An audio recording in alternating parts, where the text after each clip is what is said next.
$100 million Offers, How to Make Offers So Good People Feel Stupid Saying No was written by Alex Hormozi, who is an American entrepreneur, investor, content creator, and philanthropist. He is the founder of Acquisition.com, which he has used to acquire a portfolio of companies that do over $200 million per year in revenue across a wide range of industries such as e-commerce, SaaS, and e-learning. The book begins by detailing Alex Hormozi's personal story from his failures and depths to his success that he eventually achieved after trying different routes for many years. Alex tells us about how he was near the end of his rope and was about to go broke not that long ago in Christmas Eve of 2016, but then a few days later, he manages to convert on a Grand Slam offer in January 2017. He goes on to tell us about how he learned that the Grand Slam offer is the secret to sales, which was revealed to him by Travis Jones, who was the organizer of a marketing and sales event that Hormozi had attended before he started his first business. The secret to sales that was revealed to him was, make people an offer so good, people feel stupid saying no.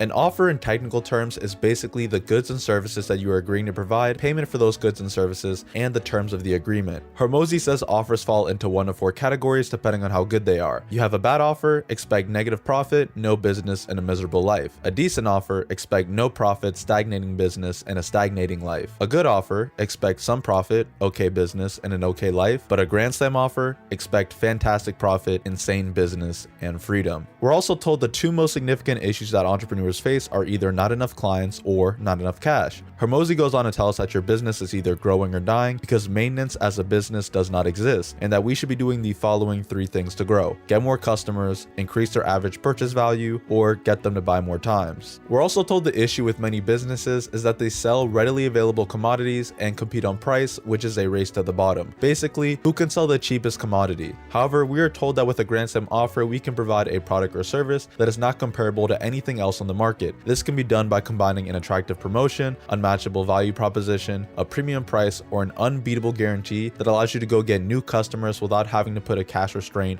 on your business's growth. With a Grand Slam offer, you can get more customers at higher prices for less money. And in terms of marketing, you should get increased response rates, increased conversion, and premium prices. Hormozi tells us that finding the right market for our sales strategy is an integral part of being successful, since choosing a great market can amplify our success, while choosing a bad market can hinder our growth altogether. We should choose a market that has the following four traits: massive pain, meaning customers have a desperate need for your offer; purchasing power, meaning customers must be able to afford your offer; easy to target, meaning customers should be easy to reach; and growing. The market you choose should be a growing market. Picking the right market for your offer is even more important than the strength of your offer or your persuasive skills, since we learned that if you're able to sell to a starving crowd, the quality of your food, or in this case your offer, and the persuasiveness of your sales pitch will not matter, since they are already hungry for what you have to offer. Hormozi also advocates that we should be charging a premium for our goods or services, since it will allow us to provide more things for our clients that nobody else will be able to do, since they do not charge as much as we do. We're also warned against lowering the prices of our services to close the gap between price and value, since this can create a dangerous cycle and put yourself in competition with other commodity businesses for a race to the bottom. You'll be decreasing your profit margins while also reducing the amount of money you have to improve and add value to the experience of your clients. Furthermore, the more money clients spend on your product, the more committed they will tend to be, since higher investments correlate to a higher chance of achieving the desired result. Next, we learn about the value equation, which involves four key components: the dream outcome, which is the expression of the feelings and experiences the prospect has envisioned in their mind; perceived likelihood of achievement, the probability that the purchase will be successful and help the client achieve the result that they are searching for; perceived effort and sacrifice, this is basically the ancillary costs or other costs accrued, which is why services completed for you are almost always more expensive than the do-it-yourself alternatives; and finally, the time delay between start and achievement, this is the time between a client buying and receiving the promised benefit. All four of these components together make up the value that is accumulated by any offer. In chapter 8, we learn about the difference between convergent and divergent problem solving. Convergent problem solving is where there are many known variables with unchanging conditions to converge on a single answer. Divergent problem solving is where there are many solutions to a single problem with known and unknown variables and changing conditions. As entrepreneurs, many times we're faced with divergent problems where we have to choose between, find, or even create our own solutions to a problem that might not have a correct answer. The more divergent problems we deal with, the more adept we'll become at solving these types of problems,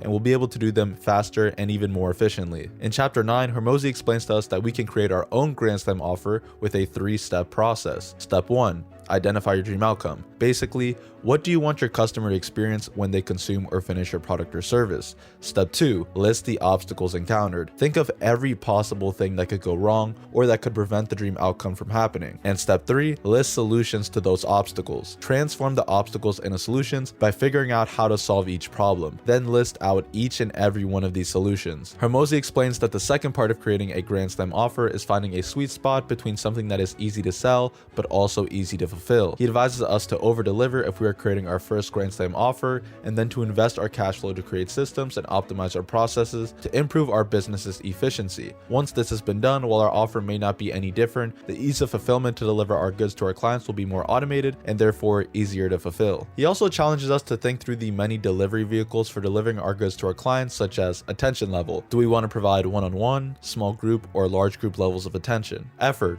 Do we want to give them a do-it-yourself guide, do it with the client, or do it for our clients? Support. Do we offer it? And if we do, in what forms? In person, email, text, chat, Zoom, etc. And out of those delivery vehicles that we just came up with, we should use those that provide the highest amount of value to our customer while incurring the lowest amount of cost to our business. We should remove them such that the only options remaining are ideally low cost, high value options or high cost, high value options. Notice that there are no low value items remaining. Our Grand Slam offer should stack together all of our high value components to deliver something that is unique, differentiated, and incomparable to anything else in the marketplace. The fourth section talks about enhancing your offer and how marketing is used to influence the supply and demand curve. Your offer can be enhanced by increasing demand with persuasive communication, or you can sell fewer units to decrease satisfying the desires of your customers. Obviously, if you sell no units though, then you'll make no money. But if you can create some amount of scarcity by not having too much inventory, then you can create more desire around your goods and thereby make them more rare and more desirable. In chapter 12, Hormozi tells us that we can utilize scarcity to influence potential clients to take action to purchase our offer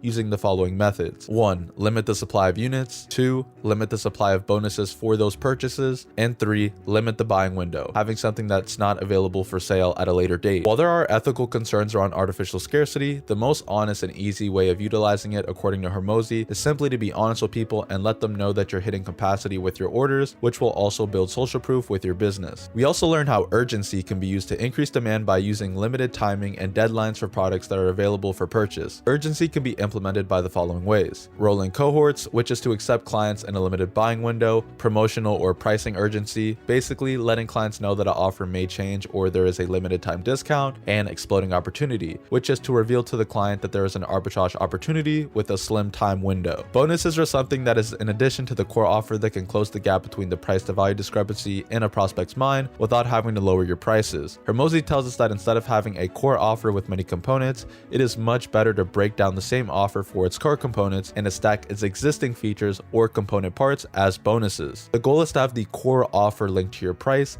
and to begin to offer bonuses such that the value becomes much more appealing to the prospect and they will in turn become more inclined to buy. Some tips we are given are: always offer a bonus. Give each bonus a unique name with the benefit that it provides within that unique name. Assign a price to each bonus and explain why it costs that much. Explain how the bonus relates to their core offer, what value it provides, and how it will improve their lives. And bonuses can be enhanced by limiting their supply or adding a limited time window to redeem said bonuses. And that final tip actually utilizes the urgency and scarcity techniques that we learned about earlier. In chapter 15, we learned that guarantees can be used to increase demand while reducing risk. Guarantees are powerful because they show faith within your product or service, and they give the customer a safety net in case they do not get X result in Y period of time. Then we're going to do Z to make this right for you. Hormozi breaks down the 4 types of guarantees. First, unconditional guarantees. This is the strongest type of guarantee that allow customers to pay to try a product or service, and if they don't like it, they can get a full refund. Examples of this are 100% satisfaction guarantee and no questions asked money back guarantee. 2. A conditional guarantee.